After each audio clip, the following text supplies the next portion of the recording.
أعوذ بالله من الشيطان الرجيم. بسم الله الرحمن الرحيم.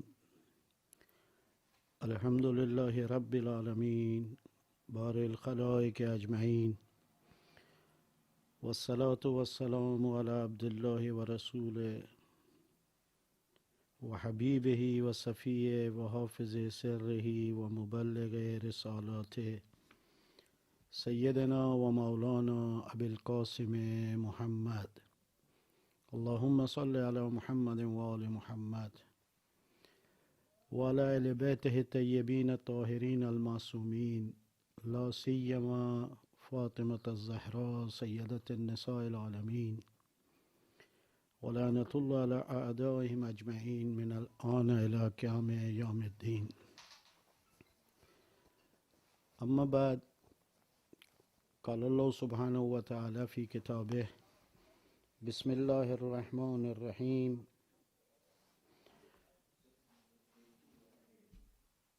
إنا أعطيناك الكوثر فصل لربك وانحر إن شانئك هو الأبتر.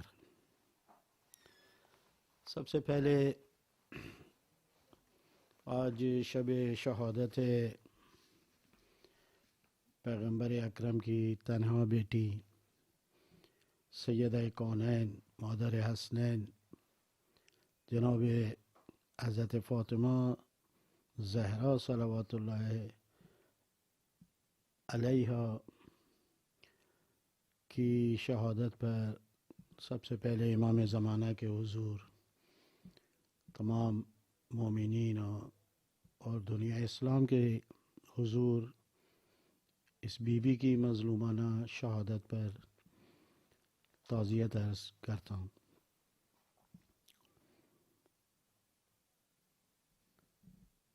آج ہماری گفتگو جو ہے وہ بیوی کی جو فضیلتیں ہیں ان کے اوپر شاید اتنی نہ ہو۔ آج ہماری گفتگو جو ہے زیادہ تر وہ جناب سیدہ کا جو عملی سیرہ ہے کہ جس کے لیے ہمیں انہیں اپنا نمونہ عمل بنانا چاہیے، اس کے اوپر ہوگی۔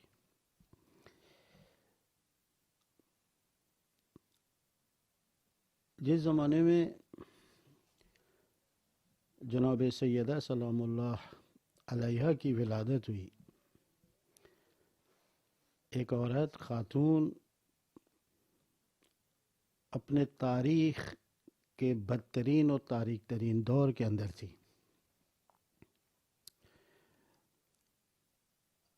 نحوست کا الزام اس پر تھا، فحش و منکرات اس کے ذریعے انجام پاتے تھے، اور معاشرے میں عورت کی کوئی عزت و آبرو نہیں تھی۔ کم و بیش آج کے سرمایہ دارانہ نظام میں کہ جو دنیا پر حاکم ہے اور رائج ہے، تقریباً خواتین کے ساتھ، عورتوں کے ساتھ اسی قسم کا رویہ اختیار کیا جا رہا ہے۔ معاشرے میں تیسرے درجے کی حیثیت ان کو دی جاتی ہے۔ لوگ اپنے سرمایہ کو اور مال کو بڑھانے کے لیے غلط استفادہ کرے خواتین سے، اور ایک ظلم و بربریت ہے کہ جو نہ فقط غیر اسلامی معاشرے بلکہ ہمارے اسلامی معاشرے کے اندر بھی خواتین سے اسی قسم کا رویہ اختیار کیا گیا۔ خصوصاً ہمارے دیہاتوں کے اندر اور پسماندہ جو علاقے ہیں وہاں پر خواتین سے جس طرح کام لیا جاتا ہے اور جو رویے ان کے ساتھ اختیار کیے جاتے ہیں وہ واقعاً ظالمانہ رویے۔ لہٰذا پروردگار عالم نے اس دور میں کہ جب عورت کی کوئی عزت نہیں ہے، اسے کوئی معاشرے میں مقام نہیں دیا جاتا ہے، اور سب سے بڑھ کر بچیوں کو والدین فخر محسوس کرتے ہیں ایک قبیلے کی اور قوم کی رسومات میں شامل تھا کہ بچیوں کو زندہ دفن کیا جائے۔ حتیٰ ایسے بھی تاریخ میں مواقع ملتے ہیں کہ کچھ لوگوں نے اسلام کو قبول کرنے کے بعد بھی اپنی جاہلانہ رسومات پر عمل کرتے ہوئے اپنی بچیوں کو زندہ دفن کیا۔ ان حالات کے اندر پروردگار عالم نے پیغمبر اکرم کو مبعوث بے رسالت کیا اور انہیں ایک بچی عطا فرمائی کہ جس کا نام فاطمہ تھا، اور پورا سورہ اس کی شان کے اندر نازل کی۔ بسم اللہ الرحمن الرحیم، انا اعطیناک الکوثر، اے میرے حبیب ہم نے آپ کو کوثر عطا کی ہے۔ بے شمار معنی کوثر کے لیے تفاسیر میں موجود ہیں، لیکن ظاہراً جہاں تک مجھے یاد ہے، علامہ محمد حسین طباطبائی، علامہ طباطبائی نے اپنی تفسیر میزان میں کوثر کو اولاد کثیر سے تعبیر کی، اور اس کے بعد پروردگار عالم نے ایک مخصوص حکم دیا کہ جو کسی بھی بچی کی ولادت پہ اس کے باپ کو نہیں حکم دیا گیا، یہ مخصوص حکم ہے پیغمبر اکرم کا اپنی بچی جناب فاطمہ کے متعلق، کہ پروردگار عالم فرماتا ہے فَصَلِّ لِرَبِّكَ۔ یہ کون سی نماز ہے کہ پروردگار عالم نے جب بیٹی عطا کی تو اپنے حبیب سے فرمایا کہ شکرانے کی نماز پڑھو کہ ہم نے تمہیں اولاد کثیر عطا کی ہے، یعنی فاطمہ عطا کی ہے۔ وَانْحَرْ، اور اس کا صدقہ دو، قربانی کرو، کوئی جانور ذبح کرو، نہر کرو جانور کو، یعنی اتنی بافضیلت بچی پروردگار عالم نے اپنے حبیب کو عطا کی کہ اس کے لیے ایک اللہ کی عبادت کو فرض کیا کہ 2 رکعت نماز پڑھو، کہ توجہ خدا کی طرف ہو، ونحر، اور اس کا صدقہ دو، یعنی یتیم اور مساکین کو خوش کرو۔ تو جناب فاطمہ جو ہیں اپنے بابا کے لیے یاد خدا کا بھی سبب بنی اور غریب و مساکین کی مدد اور کمک کا بھی سبب بنی۔ اِنَّ شَانِئَکَ هُوَ الْأَبْتَرُ، یہ جواب ہے ان لوگوں کو کہ جو پیغمبر اکرم کو کہتے تھے ان کے کوئی اولاد نہیں ہے، اور یہ اولاد کے نہ ہونے کا طعنہ اس لیے دیتے تھے کہ پیغمبر اکرم کے بعد ان کا دستور، ان کا آئین، ان کی شریعت جو ہے وہ چلانے والا کوئی نہیں ہوگا۔ تو پروردگار عالم نے ان کو جواب دیا کہ اے میرے حبیب، تو مقتول نسل نہیں ہے بلکہ تیرے دشمن مقتول نسل ہے، تیری نسل جاری رہے گی اور تیرے دشمن جو ہیں ان کی نسلیں ختم ہو جائیں گی۔ پروردگار عالم در حقیقت جناب رسول خدا صلی اللہ علیہ وآلہ وسلم کے دشمنوں کو ان طعنوں کا جواب دیتے ہوئے کہتے ہیں کہ دیکھو، میں اپنے حبیب اور اپنے رسول و نبی کی شریعت کو باقی رکھوں گا۔ دیکھو میں نے اس کو کوثر عطا کی، اولاد کثیر عطا کی ہے، فاطمہ عطا کی ہے۔ اس فاطمہ کے بطن سے جو بچے پیدا ہوں گے وہ نہ محمد کے نام کو مٹنے دیں گے، نہ محمد کے کام کو مٹنے دیں گے۔ یہ وہ فضیلت ہے جناب سیدہ کی۔ لہذا ہم لوگوں کو چاہیے کہ نہ فقط جناب زہرا کی فضیلت کے اوپر بات کریں، بلکہ ہم ضروری ہے کہ اس دور میں کہ پہلے یورپ کے اندر گھرانے کا سسٹم تباہ ہوا اور آہستہ آہستہ وہ رسوخ کر رہا ہے ہمارے معاشرے کے اندر بھی، اسلامی معاشرے کے اندر بھی۔ ہم جناب سیدہ کی عملی سیرت کو بیان کریں تاکہ گھرانے مستحکم ہوں۔ جبران خلیل جو لبنانی ہیں، اس نے ایک آرٹیکل میں کہا تھا کہ جب کسی قوم کو تباہ کرنا ہو تو دو کام بہت ہی اہمیت ہے۔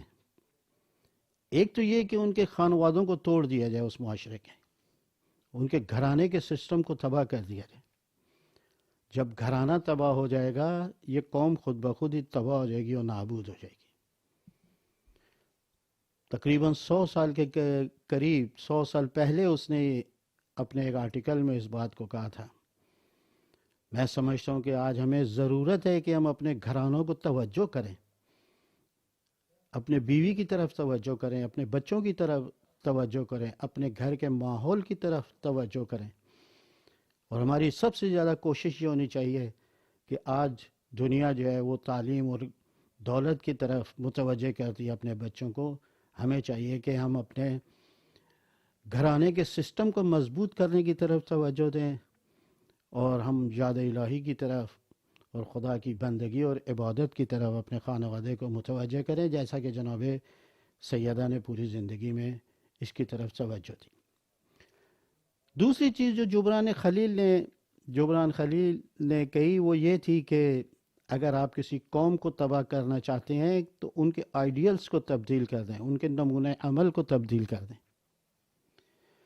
یقیناً نمونہ عمل کی طرف قرآن مجید نے بھی متوجہ کیا ہے۔ لَقَدْ كَانَ لَكُمْ فِي رَسُولِ اللَّهِ أُسْوَةٌ حَسَنَةٌ، بہترین نمونہ عمل سیرہ پیغمبر کی طرف اشارہ کیا قرآن مجید نے۔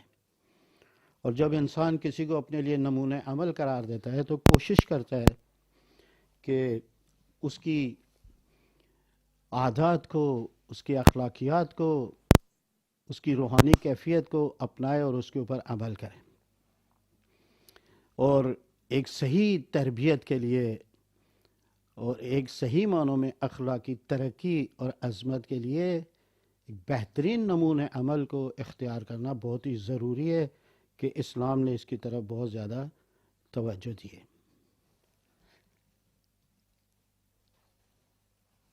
خود حضرت امام محمد باقر علیہ السلام نے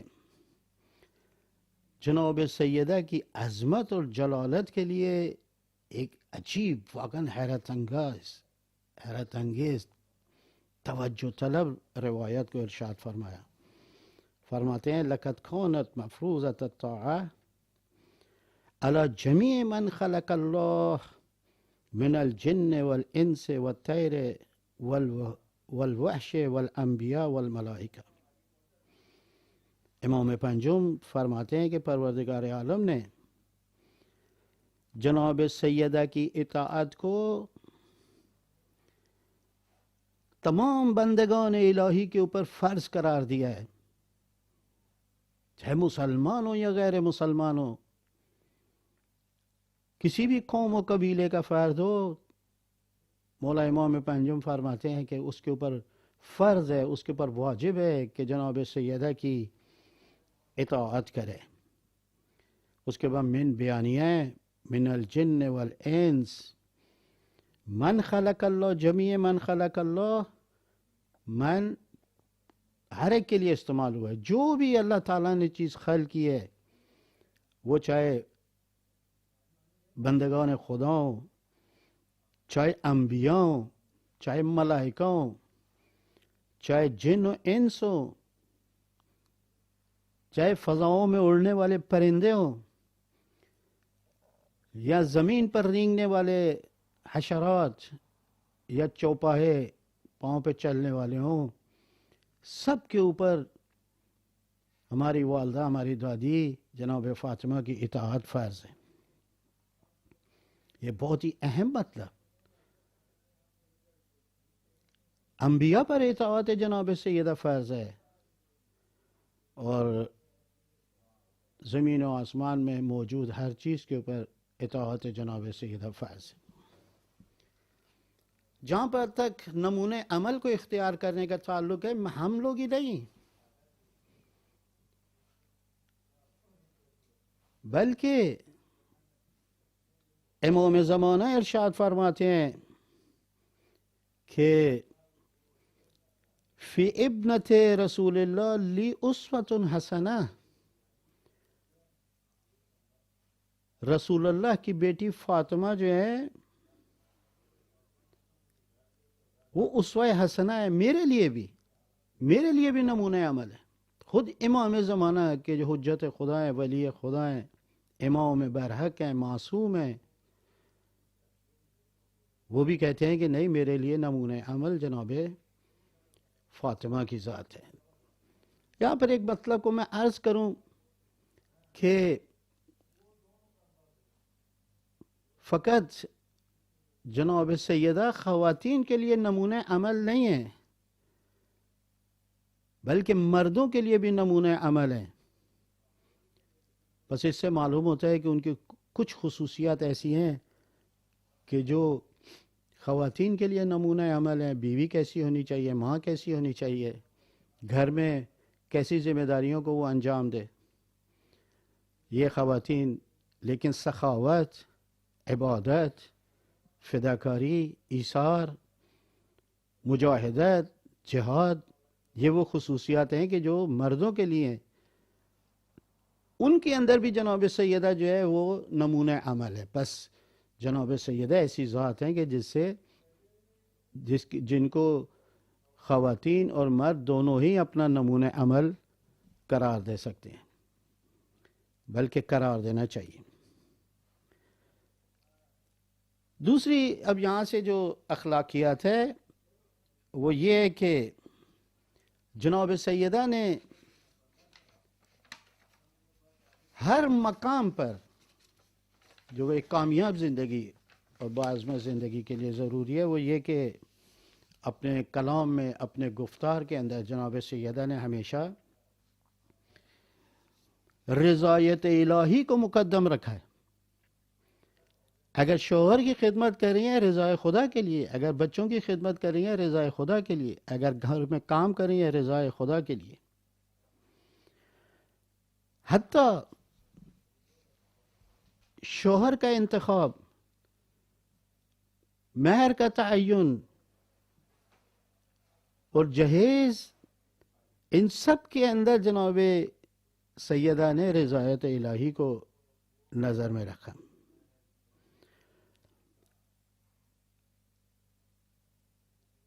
خود مولا امیر المومنین علیہ السلام نے جب جناب سیدہ سے پوچھا کہ آپ بھوکی ہیں اور آپ بھوکی ہیں، آپ پیاسی رہیں، آپ نے مجھے کیوں نہیں بتایا؟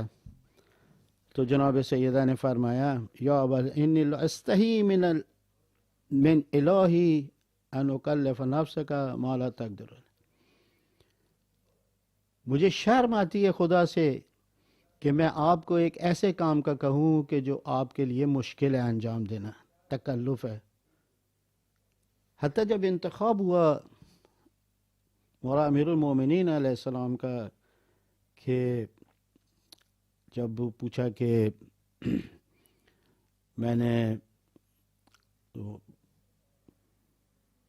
جب لوگوں نے تانے دیے اور خواتین نے قریش کی تانا دیا کہ تو نے غریب انسان سے شادی کی ہے، تو جناب سیدہ نے یہ گلہ کیا کہ پیغمبر اکرم سے، تو اس کے بعد سر کو بلند کر کے فرمایا، رضی تو بما رضی اللہ و رسول، میں اسی پر راضی ہوں کہ جس پر رسول اور اس کا خدا راضی ہے۔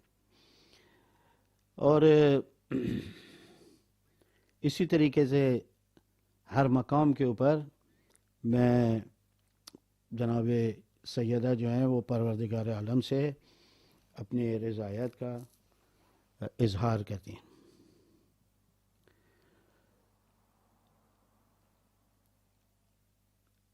یہاں پر ایک مطلب کو میں عرض کروں کہ زیادہ تر خواتین جب ان کو اچھا شوہر مل جائے، اچھے بچے مل جائیں، تو ان کی اس محبت کا نتیجہ یہ ہوتا ہے کہ وہ اپنے خدا سے تھوڑا سا دور ہونا شروع ہو جاتی ہیں۔ لیکن جناب سیدہ نے بہترین شوہر جو اللہ تعالیٰ نے اسے دیا، وہ یاد الہی سے جناب سیدہ کو غافل نہیں کر سکا، بلکہ اس کے اوپر شکر خدا ادا کرتی ہیں۔ اسی طریقے سے حسنین علیہ السلام جب جناب سیدہ کو ملے، ایسے بچے ملنے کے بعد وہ غافل نہ کر سکے جناب سیدہ کو، بلکہ ان بچوں کے بعد اور بھی یاد الہی کے اندر وہ غرق ہو گئیں اور مشغول ہو گئیں۔ اور فرمایا کہ رضیت باللہ ربن و بکا یا ابتا نبیا و ابن امی بالا و ولیا، پروردگارہ میں اس بات کے اوپر خوش اور راضی ہوں کہ تو میرا رب ہے، اور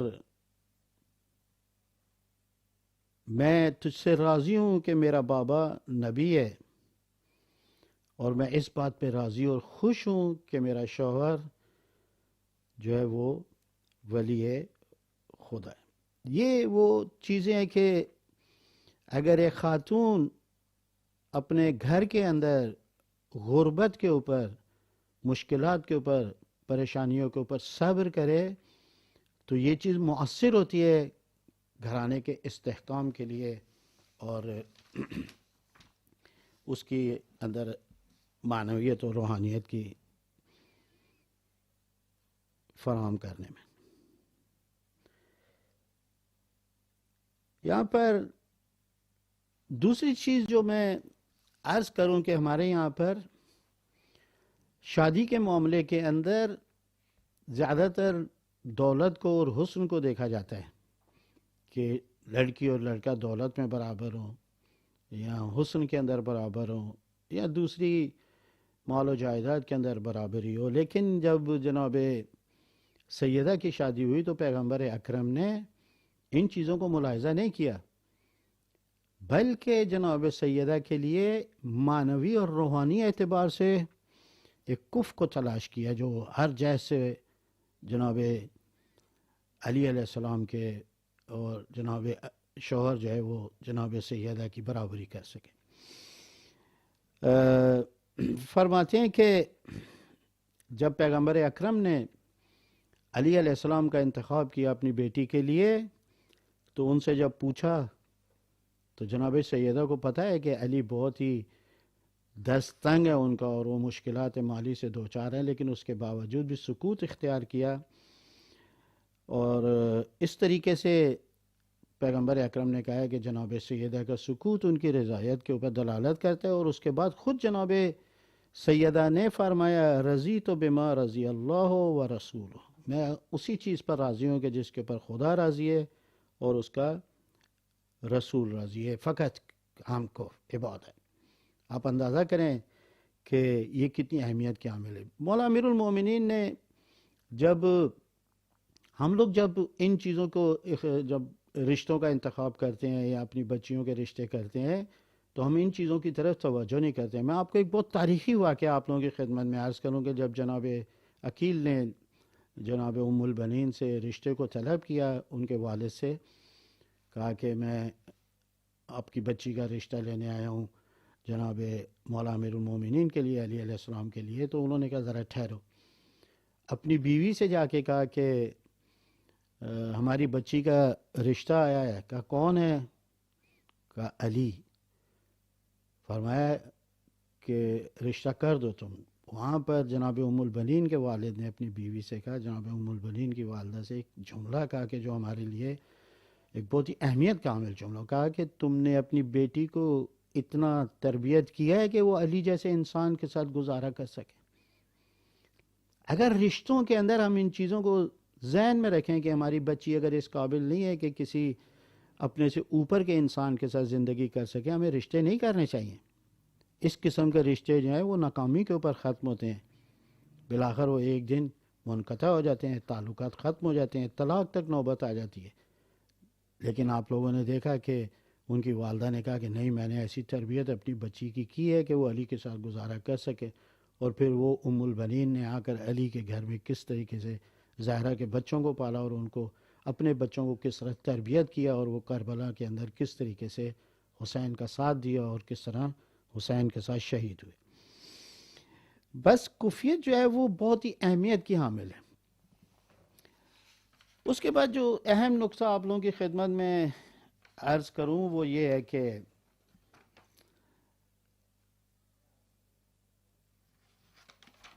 جو بہت ہی اہم ہے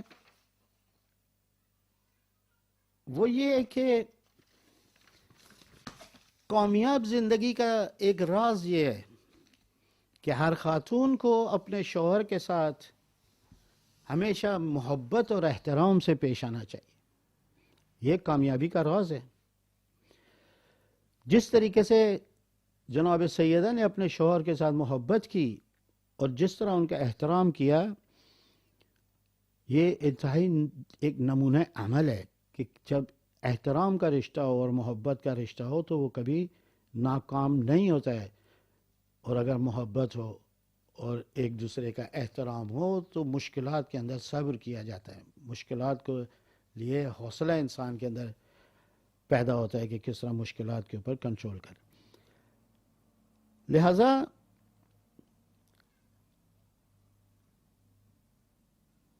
کچھ لوگ ایسے ہیں کہ جو اپنے شوہر سے محبت کرتے ہیں لیکن اس کا اظہار نہیں کرتے ہیں. لیکن پیغمبر اکرم کی زندگی میں دیکھیں، اپنی بیوی سے محبت کی، اس کا اظہار کیا جناب خطہ. ان کے شہادت کے بعد بھی حضرت خدیجہ کی اس کا اظہار کیا. مولا امیر المومنین نے بھی اپنی بیوی کے ساتھ کس طرح اپنی محبت کا اظہار کیا اور پیغمبر اکرم کی طرح کس طریقے سے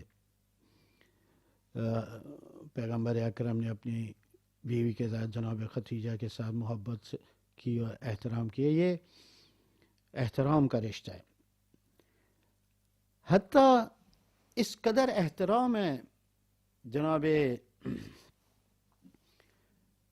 مولا امیر المومنین کے لیے جناب سیدہ کا کہ کبھی ان کے نام سے ان کو نہیں پکارا.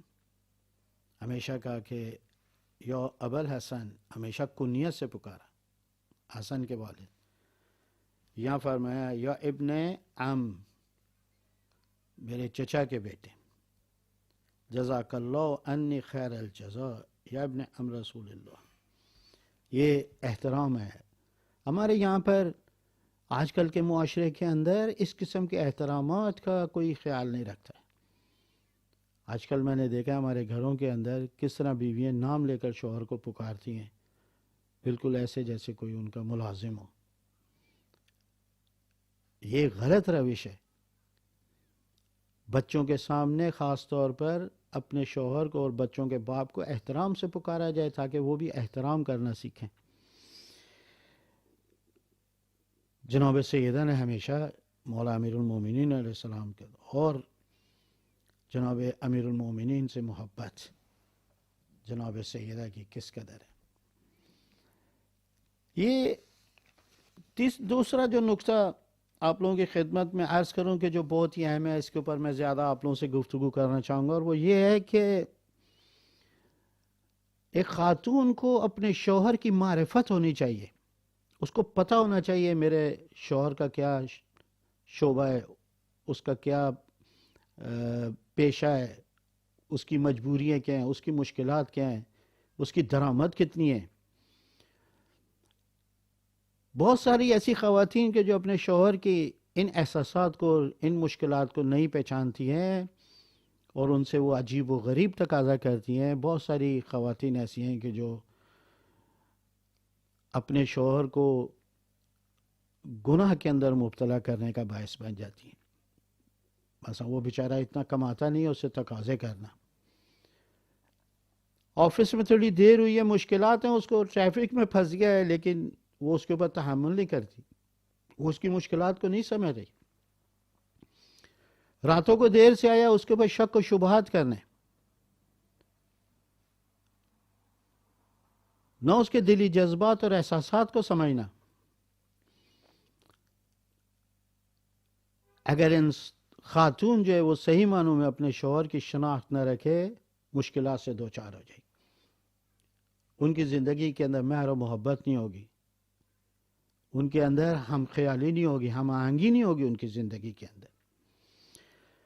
حتیٰ جناب سیدہ کو نہ فقط یہ کہ اپنے شوہر کا پتہ تھا کہ وہ کن کاموں میں مشغول ہے اس کی مشکلات کیا ہیں، اس کی پریشانیاں کیا ہیں، اس کو جنگوں پہ بھی جانا ہے، اس کو عوام کی خدمت بھی کرنی ہے، مستحقین کی خدمت بھی کرنی ہے، حتیٰ ان کے اندرونی احساسات اور روحی احساسات کو بھی جانتی تھی، ان کے معنوی احساسات کو بھی جانتی تھی کہ میرا شوہر کی عبادت کس قسم کی ہے۔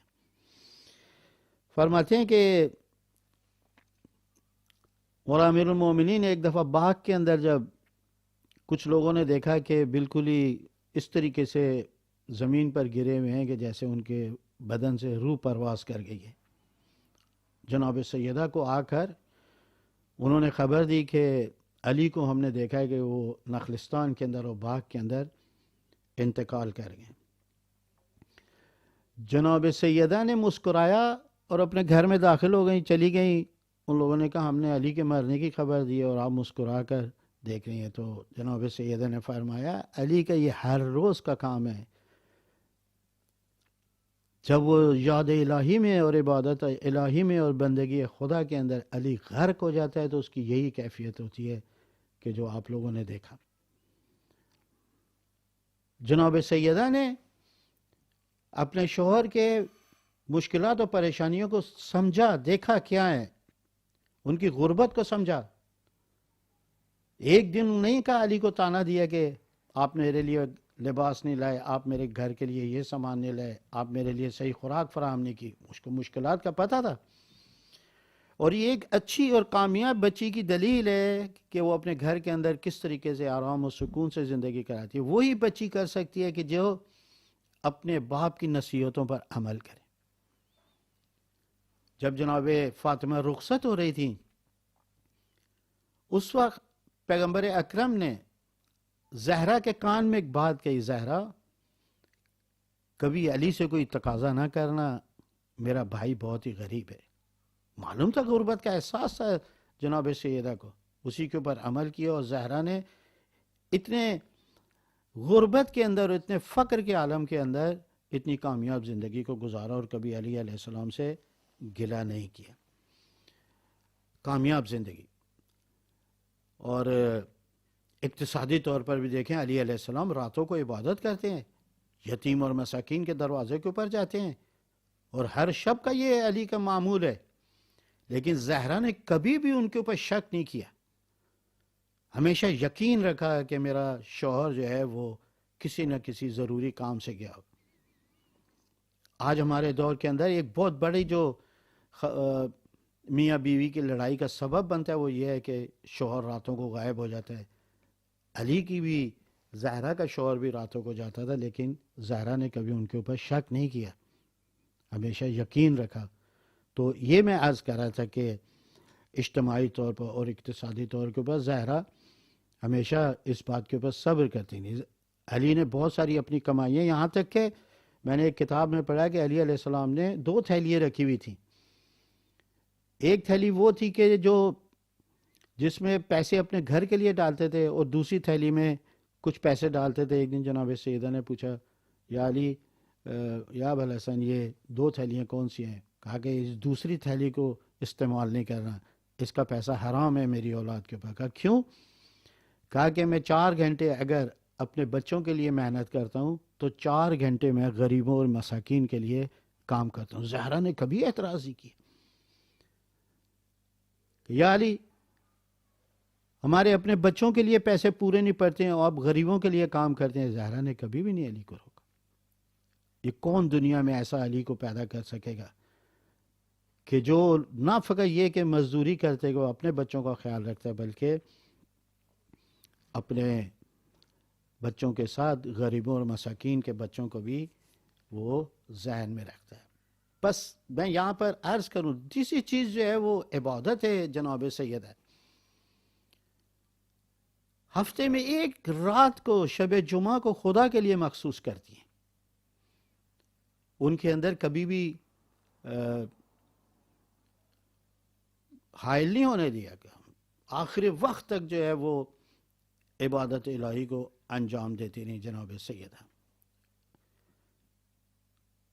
قرآن کی تلاوت عجیب تھی جناب سیدہ کی، نماز عجیب تھی جناب سیدہ کی۔ عرض کروں کہ شب جمعہ میں 2 درس دیے اپنی اولاد کو. ایک تو یہ کہ شب جمعہ یاد الہی اور ذکر خدا کی رات ہے، اور دوسرا یہ کہ پوری رات کبھی بھی اپنے بچوں کے لیے دعا نہیں کی، اپنے گھر کے لیے دعا نہیں کی، ہمیشہ دوسروں کے لیے دعا کی. اور اگر نماز پڑھی تو ہمیشہ اول وقت میں پڑھی. جناب سیدہ کے لیے مشہور ہے کہ ان کی شہادت غروب کے نزدیک ہوئی، مغرب کے نزدیک ہوئی. اذان کے بعد جناب زینب جو ہیں وہ دوڑ کر جب کمرے میں جا رہی تھی، جناب اسما نے پوچھا بی بی کہاں جا رہی ہیں؟ کہ میں اپنی ماں کا جانماز لینے جا رہی ہوں. یہ 3 سال کی بچی اپنے ماں کے لیے جانماز لینے جائے گا کہ آج پہلا موقع ہے کہ میری ماں نے اول وقت سے نماز کو قضا کیا ہے. میری ماں نے ابھی تک نماز نہیں پڑھی ہے جبکہ اذان ہو چکی ہے. یہ اس بات کی دلیل ہے کہ جناب سیدہ نے اپنی پوری زندگی جب بھی نماز پڑھی ہے اول وقت میں نماز پڑھی ہے. عجیب خیر و برکات ہیں عزیزو اول وقت میں نماز پڑھنے کے. اور اسی کا نتیجہ تھا کہ کربلا میں حسین نے جیسے ہی زور کی نماز کا ٹائم ہوا اول وقت میں نماز کو پڑھا. اور جناب زینب نے بھی شوم غریبہ کے اندر جب غروب ہوا، مغرب کا وقت ہوا، بچوں کو سمیٹنے کے بعد اول وقت کے اندر نماز مغرب کو پڑھا. خود اندازہ کریں اتنے شہداء کے لاشوں کے درمیان وہاں خیمے جل رہے ہیں، وہاں بچیوں کے کانوں سے خون بہہ رہا ہے جن کا زیور نوچا گیا، بچوں کو ڈرایا دھمکایا گیا تھا. اس کے باوجود ہر چیز سے غافل ہو کر یاد الہی کے اندر جناب زینب مشغول ہو گئی. یہ عبادات ہیں جناب سیدی. اور ایک اور بھی ہنر اور فن سکھایا عبادت کا جناب فاطمہ نے. ضروری نہیں ہے کہ انسان مصلی کے اوپر آ کر عبادت کرے، ضروری نہیں ہے کہ انسان جو ہے وہ مخصوص حالات کے اندر قرآن پڑھ کر عبادت کرے. جناب فاطمہ حتیٰ جب گھر کی صفائی کر رہی ہوتی تھی اس وقت بھی عبادت الہی میں مصروف ہوتی. کام بھی ہو رہا ہے، عبادت الہی بھی ہو رہی ہے. جب چکی چلا رہی ہیں اس وقت بھی کام بھی ہو رہا ہے اور عبادت الہی کے اندر بھی مصروف ہیں. آج انسان جو ہے جناب سیدہ سے یہ سیکھ سکتا ہے. ضروری نہیں ہے کہ مسجد میں جا کر عبادت کرے، مصلی کے اوپر جا کر عبادت کرے. انسان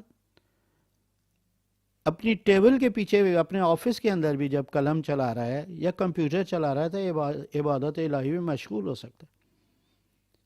ایک نیت یہ کرے میں جو کمپیوٹر پہ کام کر رہا ہوں قربتاً اللہ کر رہا ہوں. اس کے فوائد ہیں، ایک تو ذکر ہے، اوپر سے یہ جو قربتاً اللہ کی نیت کرے گا تو کبھی بھی کمپیوٹر کو غلط استعمال نہیں کرے گا. ٹیلی فون بھی اسی طرح قربتاً اللہ. ضروری نہیں ہے کہ انسان موبائل فون کے اوپر جو ہے وہ عبادت نہیں کر سکتا، ایسا نہیں ہے. آپ کوئی بھی چیز استعمال کریں. ایک ڈرائیور ہے اسٹیئرنگ کے پیچھے یاد الہی کے اندر مصروف ہو سکتا ہے. آپ ڈرائیونگ کر رہے ہیں، کربلا کو یاد کر لیں، نجف کو یاد کر لیں، مکے کو یاد کریں، مدینے کو یاد کریں. اگر کوئی قرآن کا سورہ یاد ہے اس کو پڑھ لے. کام بھی ہو رہا ہے، عبادت الہی میں بھی مصروف ہے. یا مثلا میں نے اکثر اس بات کو کہا ہے کہ اگر کوئی مزدور اینٹیں بھی اٹھا رہا ہے، بجری بھی چھان رہا ہے، مزدوری کر رہا ہے، وہ بھی یاد الہی کے اندر مشغول ہو سکتا ہے، وہ بھی امام زمانہ کا سپاہی ہو سکتا ہے. قربتاً اللہ کہہ کہ اگر امام نے ظہور کیا جس طرح میں یہ مزدوری کر رہا ہوں اس وقت امام کے حکومت کے اندر اگر مزدوری ملی تو میں یہی کام کروں گا. ایک ٹیچر بھی یہ کام کر سکتا ہے. پڑھاتے وقت یہ نیت کرے کہ اگر امام زمانہ کا ظہور ہوا میری زندگی میں تو میں امام کے دور کے اندر جو بچے ہیں، جو ان پڑھ لوگ ہیں، ان کو تعلیم دوں گا قربتاً اللہ. صفائی کرنے والے بھی اسی طریقے سے. ضروری نہیں ہے کہ انسان صفائی کرے عبادت الہی نہیں کر سکتا. قربتاً اللہ اللہ کے لیے کام کرے. اور اگر امام زمانہ کا ظہور ہو گیا میں ان کی حکومت میں اسی طرح ان کے دفتر میں صفائی عبادت. جناب سیدہ نے یہ ہنر سکھایا. کام بھی ہو رہا ہے، برتن بھی دھل رہے ہیں اور یاد الہی کے اندر بھی مصروف ہے. یاد الہی کا ایک اہم واقعہ جو آپ لوگوں کی خدمت میں عرض کروں. جب جناب سیدہ مولا امیر المومنین کے گھر کے اندر تشریف لائیں اور لانے کے بعد جب رات تاریک ہوئی، جناب سیدہ نے علی علیہ السلام سے ایک دو سوال کیے، یا علی اس سے پہلے میں کہاں تھی؟ کہ آپ اپنے بابا کے گھر ہوں۔ کہ اب کہاں پر ہوں؟ کہ آپ کے گھر۔ کہ اس کے بعد کیا؟ کہ اس کے بعد قبر کی منزل ہے۔ کہا کہ جب قبر کی منزل میری انتہا و آخر ہے، میرا مقام ابدی میری قبر ہے، تو یا علی آج کی رات کیوں نہ اس کو یاد کریں اور یاد خدا کے اندر ہم اپنے آپ کو مصروف کریں۔ آج کے دور کے اندر جب اس رات کی خوشیاں منانے کے لیے خواتین بچے اتنی اہتمام کرتے ہیں، اس رات کو جناب سیدہ نے عبادت الہی میں صرف کیا، یاد الہی سے اپنی زندگی کا سفر کو شروع کیا جناب سیدہ کے اندر۔ یہ ایک بہت بڑا درس ہے کہ کس طریقے سے یاد الہی کے اندر اپنے آپ کو صرف کرے۔ یہ وہ چیزیں ہیں کہ جو انسان کو گھر کے اندر اور اپنے گھرانے کو مضبوط اور اس کے اندر مہر و محبت کو۔ تیسری جو اہم چیز ہے، میں آج کی خواتین کے جو اکثر ہمارے یہاں طلاقوں کا سبب بنتی ہے، کبھی بھی اپنے شوہر سے خاتون کو ایسی چیزوں کا تقاضا نہیں کرنا چاہیے کہ جو اس کو مقدور نہ ہو، اس کی طاقت نہ ہو فراہم کرنے کی۔ یہ بہت ہی ایک اہم چیز ہے۔ جناب سیدہ نے اپنی زندگی کے اندر، چونکہ ان کے بابا نے کہا تھا کوئی ایسا تقاضا نہ، کبھی ایسا نہیں ہوا کہ زہرا نے کوئی ایسا تقاضا کیا ہو علی علیہ السلام سے کہ جو مقدور نہ ہو اور اس کو پورا نہ کر سکے۔ اور یہ وہ چیز ہے کہ جو محبت پیدا کرتی ہے شوہر کے دل میں اپنی بیوی کے لیے۔ ایک مرتبہ فقط علی علیہ السلام نے جب آخر کے اندر جناب سیدہ کی زندگی کے کچھ ہی دن باقی رہ گئے تھے، کہا زہرا آج میں تمہیں کہتا ہوں کوئی تقاضا کرو، تم نے ساری زندگی مجھ سے کوئی تقاضا نہیں کیا، کیوں نہ ایک شوہر اپنی ایسی بیوی کا احترام کرے کہ جو مشکلات و پریشانیوں کے اندر اس کا ساتھ دیتی ہے۔ آج کل بہت سارے ہمارے لڑائی اور اختلافات، اور 15 دنوں میں طلاق ہوتی ہوئی دیکھی ہے ہم نے، ایک دن کے بعد طلاق ہوتی ہوئی دیکھی ہے، 2 3 مہینے 6 مہینے کے اندر طلاق ہوتی ہے۔ سب سے زیادہ تر مشکل یہی ہوتی ہے، شوہر سے ایسے تقاضے کہتے ہیں، شوہر پورا نہیں کر سکتا ہے، ایک غریب اور پھوکتا آدمی ہے، اس سے میں کس طرح گزارا کروں گی ساری زندگی، وہ ایک دوسرے سے جدا۔ تیسری چیز میں عرض کروں گا خواتین سے، اگر تم چاہتی ہو کہ تمہاری گھرانے کے اندر محبت ہو اور تمہارا گھرانہ جو ہے وہ مستحکم و مضبوط ہو، کوشش کریں سادہ زندگی کرنے کی، تجملات اور تزئین و آرائش سے پرہیز کریں۔ آپ لوگ جناب سیدہ کا لباس دیکھیں کیسا ہے، جناب سیدہ کے گھر کے اندر کوئی ایسی چیز نہیں ہے جو آرائش کی ہو، پیبند لگے ہوئے لباس کے اوپر، کوئی سونا کوئی چاندی ان کے گلے میں نہیں تھی، کوئی سونے کے کڑے ان کے ہاتھ میں نہیں تھی، سونے کی بالیاں ان کے کانوں میں نہیں تھی۔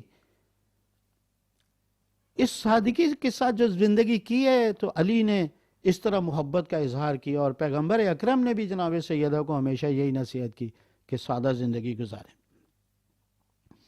اور کبھی اس قسم کا گلہ جو ہے وہ نہیں کیا اپنے شوہر سے، ہمیشہ کوشش کی کہ سادہ زندگی گزاریں۔ آخر میں عرض کروں گا کہ اپنے لوگوں سے بھی کہ اپنے گھروں کے کاموں کو تقسیم کریں۔ پیغمبر اکرم نے گھر کے باہر کے کام جو ہے وہ علی کے ذمہ لگائے، اور گھر کے اندر کے کام جو ہے وہ جناب فاطمہ کے ذمہ لگائے، لیکن اس کے باوجود علی علیہ السلام جب بھی گھر میں داخل ہوتے ہیں، سلام کرنے کے بعد، کبھی جب مولا امیر المومنین پہلے سلام کرتے ہیں جناب سیدہ کو، کبھی جناب سیدہ پہلے علی کو سلام کرتی ہیں۔ یہ خود میں نے آج بھی ایک دوست سے گلہ کیا، ہمارے خاندان، ہمارے گھروں کے اندر، ہمارے معاشرے کے اندر یہ انتہائی نیک اور عمل حسنہ جو ہے سلام کرنا، یہ ہماری ثقافت میں دور ہوتا چلا جا رہا ہے۔ موبائلوں پر ہم گفتگو کرتے ہیں، بغیر سلام کے گفتگو کرتے ہیں، بغیر خیریت کے گفتگو شروع کر دیتے ہیں۔ خاص طور پر میں نے دیکھا ہے گھروں کے اندر شوہر آیا، اس کو کوئی لفٹ ہی نہیں ہے۔ اگر آپ یہ چاہتی ہیں کہ شوہر آپ سے محبت کرے، آگے بڑھ کر اس کو سلام کریں، اسے اپنی محبت کا اظہار کریں۔ شوہر کو بھی چاہیے جب داخل ہو اپنی بیوی کو سلام کرے، دعا دے اس کے لیے، شوہر بیوی کو دعا دے، بیوی شوہر کو دعا دے. اس کے بعد گھر کی مشکلات اور زمانے کی مشکلات اور پریشانیوں کو ایک دم شوہر سے نہ کہے. معلوم نہیں وہ بیچارہ کن حالات کے اندر آیا ہے کہ انسان اپنے گلے و شکوے اس کے آگے لے کر بیٹھ جائے. اکثر لڑائیاں ہمارے گھروں میں ایسے ہی ہوتی. جناب سیدہ نے یا تو گلہ کیا ہی نہیں، اگر کوئی بات بھی کی تو موقع تلاش کیا. ضروری نہیں ہے ہر بات کو ہر موقع کے اوپر اور ہر وقت کے اندر اپنے شوہر سے کر دیجیے. لحاظ رکھا علی کوئی مشکل میں تو نہیں ہے، پریشان تو نہیں ہے، ذہن کیسا ہے، لہذا گھر کو باہر کے کام جو ہے وہ علی علیہ السلام کے ذمہ لگائے، گھر کے اندر کے کام جو ہیں وہ جناب سیدہ کے ذمہ لگائے. اور اس کے باوجود علی علیہ السلام جب گھر میں آتے ہیں سلام کرنے کے بعد پہلے پوچھتے ہیں زہرا کوئی گھر کا کام ہو تو بتاؤ میں کروں. ہمارے معاشرے کے اندر ایک مرد کا کھانا پکانا، کپڑے دھونا، گھر کو جھاڑو لگانا معیوب شمار ہوتا ہے، جبکہ یہ سنت علی میں. کبھی گھر کو صاف کرتے ہیں، کبھی جھاڑو لگاتے ہیں، کبھی برتن دھوتے ہیں، کبھی کھانا پکاتے ہیں، بیوی کی مدد کرتے ہیں. جب مدد ہے تو اس کے بعد محبت کے رشتے بھی قائم ہوتے ہیں. میں نے ایک روایت کو پڑھا، ایک شخص نے مولا امام حسن علیہ السلام سے کہا کہ میں مالی طور پہ بڑا پریشان ہوں. بہت عرصہ پہلے میں نے اس روایت کو پڑھا تھا، اس وقت میرے ذہن میں نہیں ہے کہ وہ کون سی کتاب میں تھی اور کہاں پر ہے، لیکن مجھے تھوڑا یاد ہے. تو مولا نے فرمایا اگر تم یہ چاہتے ہو کہ اللہ تعالیٰ تمہاری روزی کو فراہم کرے اور روزی کو گشاد کرے اور رزق کے اندر تمہارے اضافہ کرے، ایک تو پیغمبر اکرم نے فرمایا اگر تم یہ چاہتے ہو کہ تمہاری روزی میں اضافہ ہو، اپنے گھر کی خواتین سے محبت کرو اور ان کے لیے ایک تحفہ لے کر جاؤ جب بھی گھر جاؤ. اگر ماں ہے ماں کے لیے لے کر جاؤ، بیوی ہے بیوی کے لیے لے کر جاؤ، بیٹی ہے بیٹی کے لے کر جاؤ. تم جب محبت کا اظہار کرو گے اپنے گھر کی خواتین کے ساتھ، پروردگار عالم تمہاری روزی میں اضافہ کرے گا. اسی طرح مولا امام حسن فرماتے اگر تم یہ چاہتے ہو کہ اللہ تعالیٰ تمہاری روزی میں اضافہ کرے، دو کام کرو. ایک اپنی دہلیز کو خود اپنے ہاتھوں سے صاف کرو اور کوشش کرو کہ گھر کے برتن جو ہے وہ اپنے ہاتھوں سے دھو. فخر کا مقام ہے، علی جیسے انسان نے اپنے گھر کے کام کیے ہیں محبت کی خاطر، فقر و فاقے کو دور کرنے کی خاطر. اور یہ ایک فخر کا مقام ہے کہ شوہر جب اپنی بیوی کے ساتھ مل کر کام کرتا ہے ان کے درمیان محبت پیدا ہوتی ہے. تیسری چیز جو میں بہت ہی اہمیت کے ساتھ آپ لوگوں کی خدمت میں عرض کروں گا وہ یہ ہے، خواتین سے میں عرض کروں گا ہمارے یہاں پر معاشرے کے اندر جب بچے بڑے ہو جاتے ہیں وہ گلے اور شکوہ کرنا شروع ہو جاتی ہیں. تمہارا باپ تو ایسی ہے، تمہارا باپ تو یہ سنتا نہیں ہے. میں بچپن سے یہ چیزیں دیکھتا چلا آیا ہوں. جناب سیدہ نے اپنے بچوں کو جب لوریاں سنائیں تو امام حسن کو کہا کہ تو اپنے بابا جیسا ہے. اور اس کے بعد دو باتیں کی، دو نصیحتیں کی جب لوری سناتی ہے. لوری کا آپ کو پتہ ہے کہ بالکل جب بچہ نہ چل سکتا ہے نہ بول سکتا ہے اس وقت لوریاں دے کر اس کے ساتھ کھیلا جاتا ہے. بیوی فرماتی ہیں امام حسن کو لوری دیتے ہوئے کہ تو اپنے بابا جیسا ہے. اس کے بعد دو باتیں ان کو سمجھا دی. ایک تو یہ کہ کبھی ظلم کا ساتھ نہ دینا، ہمیشہ ظلم کے مقابلے میں کھڑا ہونا. اچھی مائیں بچوں کو لوریاں سناتے ہوئے اپنے شوہر سے، بچے کے باپ سے محبت کا اظہار کرتی ہیں کہ تو اپنے بابا جیسا بن، تیرا بابا ایسا ہے. یعنی اس کی پوری زندگی کے اوپر اعتماد ہے، صحیح بولتا ہے، صحیح چلتا ہے، دیندار ہے، مومن ہے. اور اس کے بعد کہا کہ تم ظالموں کے ساتھ نہیں بیٹھنا. یہ بتا رہی ہیں کہ ظالم کا ساتھ دینا گناہ کبیرہ ہے. تمہارے بابا نے کبھی ظلم کا ساتھ نہیں دیا ہے، تمہارے نانا نے کبھی ظلم کا ساتھ نہیں دیا. اور اس کے بعد فرمایا دوسری بات یہ کہ حسن کبھی برے لوگوں کے ساتھ نہیں بیٹھ. لوری کے اندر یہ باتیں سکھا رہی ہے اپنے بچے کو. ابھی سے اس کے کانوں کے اندر جیسے بچپن میں آذان ڈالی کان میں، اقامت کو ڈالا، اب اس کے کانوں کو، اس کے دل کو بھر رہی ہے، آشنا کر رہی ہیں اس کو کہ تم نے ظلم کے پاس نہیں، ظلم کا ساتھ نہیں دینا ہے اور برے افراد میں نہیں بیٹھنا ہے. اور یہ ہے وہ محبت کا اظہار اپنے شوہر کے، حسن اپنے بابا جیسا بن. اور اس کے بعد جب مولا امام حسین علیہ السلام کو لوریاں دیتی ہیں تو فرماتی ہے کہ تو اپنے بابا جیسا نہیں ہے، تو میرے بابا جیسا ہے۔ نسبت دے رہی ہیں علی کو اپنے شوہر سے اور حسین کو اپنے بابا سے۔ یہ چند گزارشات تھی کہ جو میں نے آپ لوگوں کی خدمت میں عرض کی۔ عزیزو، آج ہمارے معاشرے کو زہرا کی سیرت کی ضرورت ہے، نمونہ عمل کی ضرورت ہے۔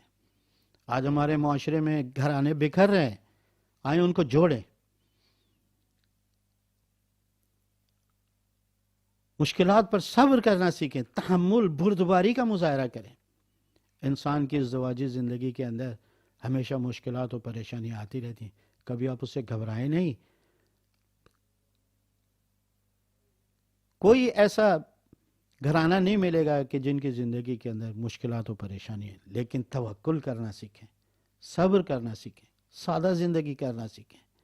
چھوڑ دیں دنیا کے پاس کیا ہے کیا نہیں ہے، جو آپ کے پاس ہے۔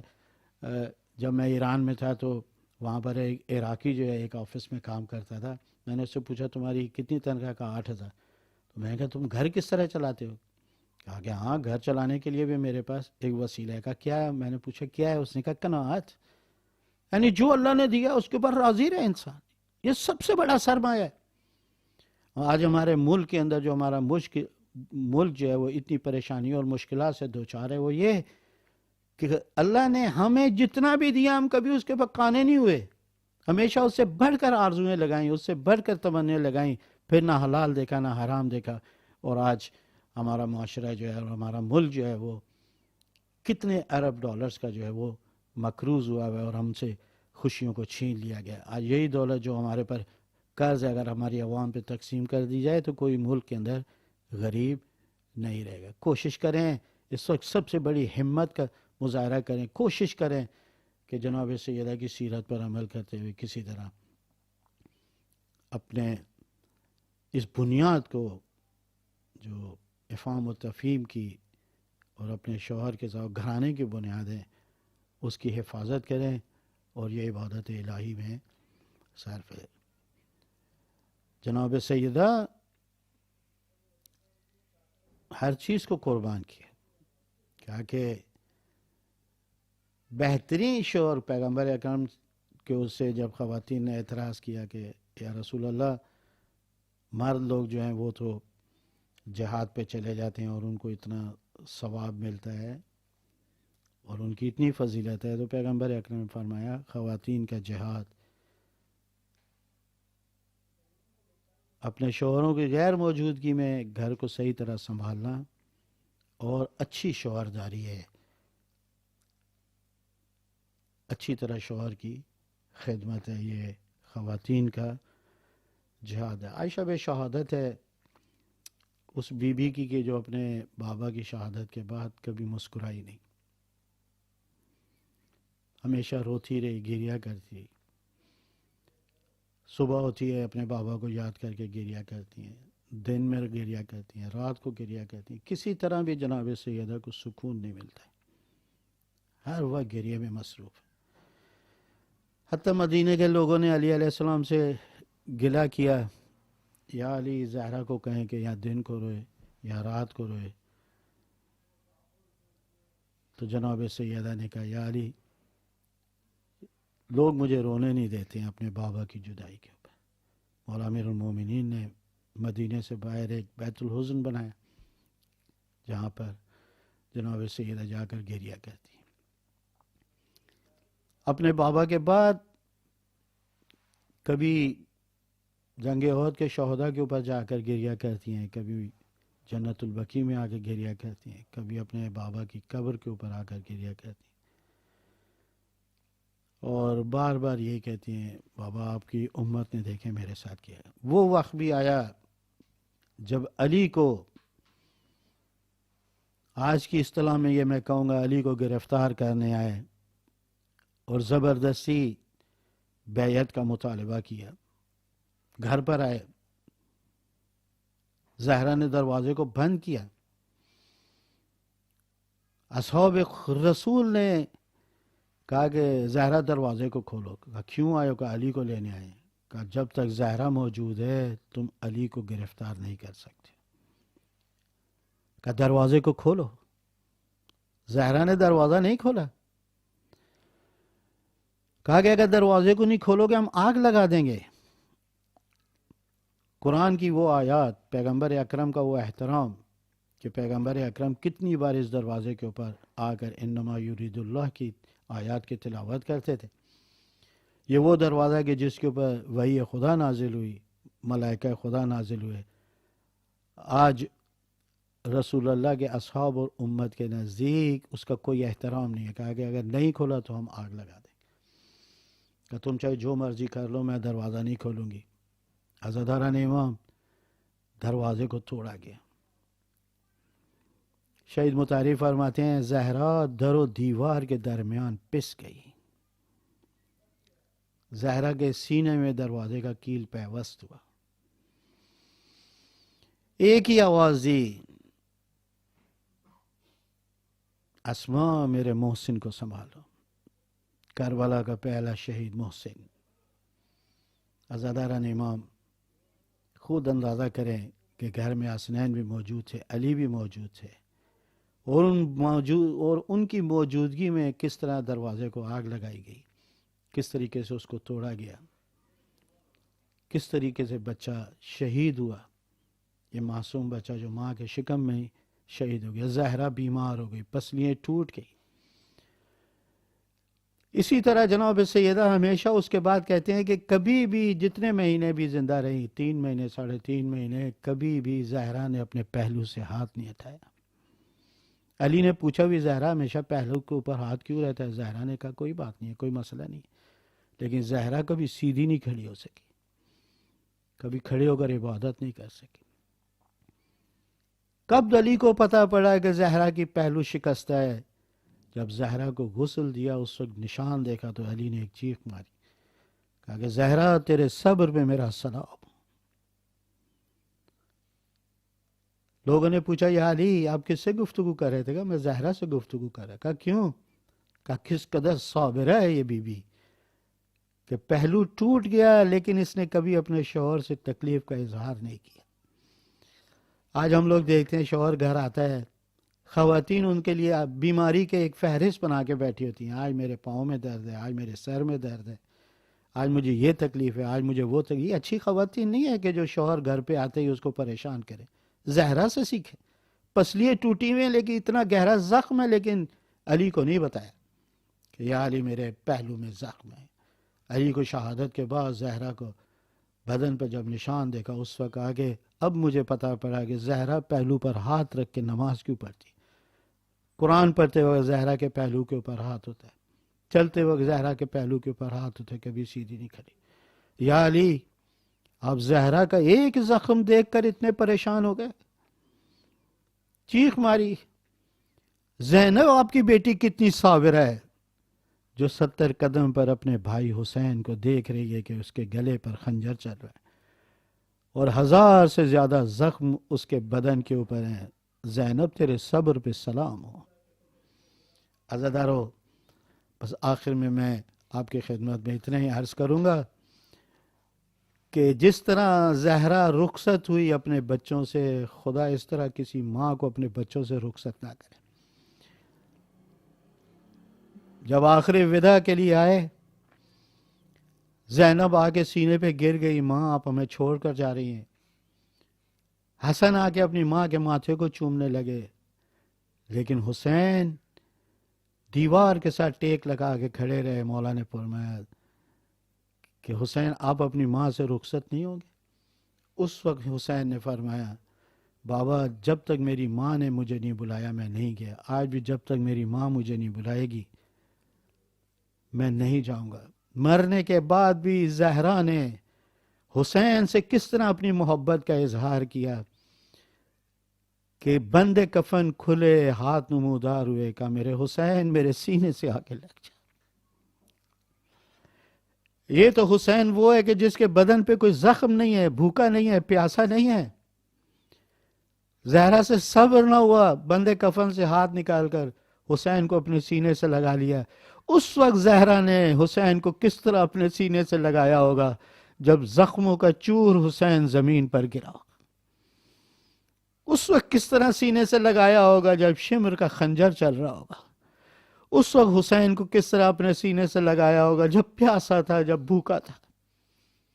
اسی لیے فرماتے ہیں، کئی روایات میں ہے کہ جب حسین پر خنجر چلنے لگا، ماں آ گئی، شمر سے خنجر چھوٹ گیا.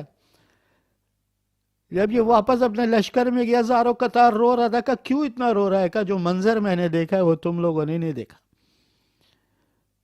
پہلی بار میں گیا، اس کے نانا کو دیکھا. دوسری دفعہ گیا، میں نے اس کے بابا کو دیکھا. تیسری مرتبہ گیا، میں نے اس کے بھائی کو دیکھا. لیکن جب چوتھی مرتبہ میں حسین کے قریب گیا، میرے ہاتھ سے خنجر بھی چھوٹ گیا. میں زاروں قطار رونے کا. کیا دیکھا تو نے؟ کہ میں نے دیکھا کہ حسین کی ماں اس کے سر کو گود میں لیے بیٹھی ہے اور مجھے کہتی ہے، شمر ذرا خنجر ایسے چلانا، میرا حسین 3 دن کا بھوکا اور پیاسا ہے. شمر ذرا خنجر آہستہ چلانا. میں نے حسین کو چکیاں چلا چلا کر پالا ہے. مولا امیر المومنین نے جب زہرا کو دفن کیا، کہ زہرا اپنے بابا سے کہنا آپ کی امت نے کیا کیا ہمارے ساتھ. کہتے ہیں جب قبر میں اتارنے لگے 2 ہاتھ نمودار ہوئے. اوپر سے علی جیسا انسان ہے کہ جو اپنی بیوی کو قبر میں اتار رہا ہے، اور نیچے سے اس کا بابا رسول خدا ہے کہ جو اس کو ہاتھ میں لے رہا ہے. اور اس کے بعد کا زہرا اپنے بابا کو علی کا سلام پہنچا دینا اور کہنا، یا رسول اللہ، میں آپ کی امانت کی حفاظت نہ کر سکا. آپ نے سالم مجھے زہرا دی تھی، میں اس کی حفاظت نہ کر سکا. کس قدر خوش نصیب ہے فاطمہ کہ نیچے سے اس کا بابا اس کو تحویل میں لے رہا ہے، اوپر سے علی اس کو قبر میں اتار رہا ہے. لیکن ایسا روز جو کربلا میں حسین پر آیا، کسی پہ نہیں آیا. حسین جب گھوڑے سے ذوالجناح سے گرے، کوئی سنبھالنے والا نہیں تھا. یہ گھوڑا تھا کہ جو کہتا ہے کہ میں نے اپنے گھٹنے زمین پہ ٹکائے اور بڑے آرام سے حسین کو زمین پر اتارا. میں نے زہرا کے لال کو بڑے آرام سے زمین پر اتارا. وصلی اللہ علی محمد وآل محمد. پروردگارت امام زمانہ کے ظہور میں تعجیل فرما. شب شہادت جناب سیدہ، پروردگارہ ہمیں جناب سیدہ کے نقش قدم پر چلنے کی توفیق عطا فرما. اس بی بی کے صدقے میں تمام مومن و مومنات کی پریشانیاں دور فرما. ہمارے محرومین پر کی مغفرت فرما. تمام مومن و مومنات کی دعاؤں کو مستجاب فرما. روز قیامت اس بی بی کے ساتھ ہم سب کو محشور فرما. پروردگارہ اس بی بی کے صدقے میں ہمارے وطن کی حفاظت فرما. جو بھی اندرونی و بیرونی دشمنوں نے ذلیل و نابود فرما. پروردگارہ بحق محمد و آل محمد جو بے گناہ اسیر ہیں انہیں رہائی عطا فرما. اس بی بی کے صدقے میں بے اولادوں کو اولاد نرینہ عطا فرما. جو مقروض ہیں ان کے قرضے ادا فرما. تمام مومنین کی روزی میں برکت عطا فرما. پروردگارہ اس کرونا کے مرض کو جلد سے جلد خصوصاً اسلامی معاشروں میں، خصوصاً ہمارے مومنین سے دور فرما. اس وبا کو جلد سے جلد ختم فرما. اللہم صلی علی محمد و آل محمد وعجل فرج.